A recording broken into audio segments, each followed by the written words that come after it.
Lindsey. Good evening, and welcome to this special edition of the Hal Lindsey Report. Well, as you know by now, last Tuesday, Barack Hussein Obama was reelected to a second term as President of the United States.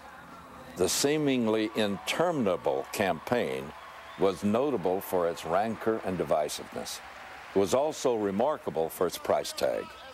And all was said and done, more than $2 billion was spent by all the candidates in the race to secure the prize, the White House.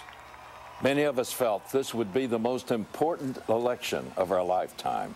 So many critical issues will be influenced by the man who holds the office of president at this time. Those issues include the definition of marriage, the sanctity of life, freedom of religion and speech, America's relationship with Israel, the freedom to bear arms, the right to benefit from the fruits of one's own labor. During the coming term, the president will probably appoint at least 2 new Supreme Court justices. That will affect America for at least the next 30 years, which it will not last that long. It's undeniable that the past 4 years have brought unprecedented attacks on many of the traditions and values we hold most dear. And the fear is that now that the administration doesn't have to face re-election, the restraints will be thrown off.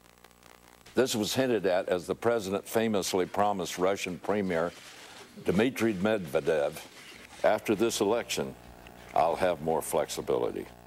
I don't know about you, but those are chilling words, especially when whispered to a Russian leader.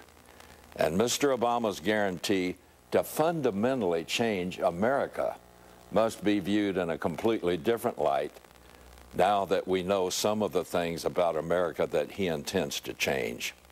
I'm sure that many of you are wondering now, where do we go from here? Well, first, I think we need to remember that God is still in control. Though we may be disappointed in this current term of events, the Bible says that no leader rises or falls without God's approval. So we must accept that God has a purpose for allowing America's leadership to remain in place. At this moment, I don't suggest that I know exactly what that purpose is. However, I do know that God is still on his throne and he is the creator and the giver of all life. And I do know, too, that when the ancient prophets described the order of world events in the final days of this age, there's no nation like the United States existing.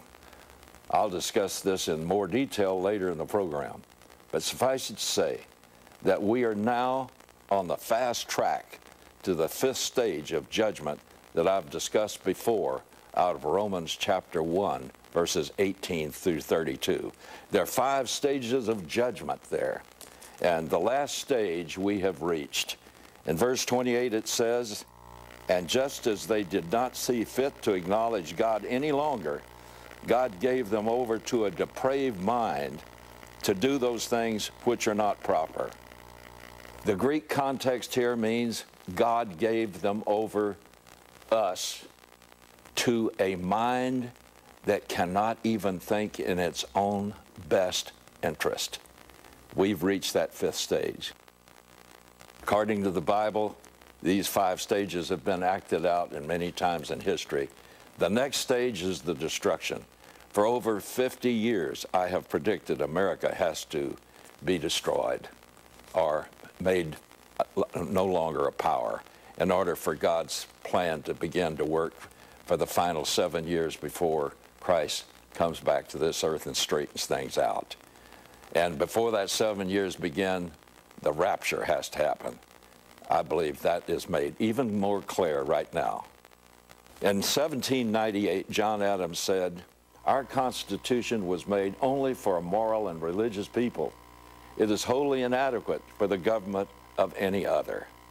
You're wondering what's wrong with this country? Well, more than 50% of this country no longer is a moral and religious people.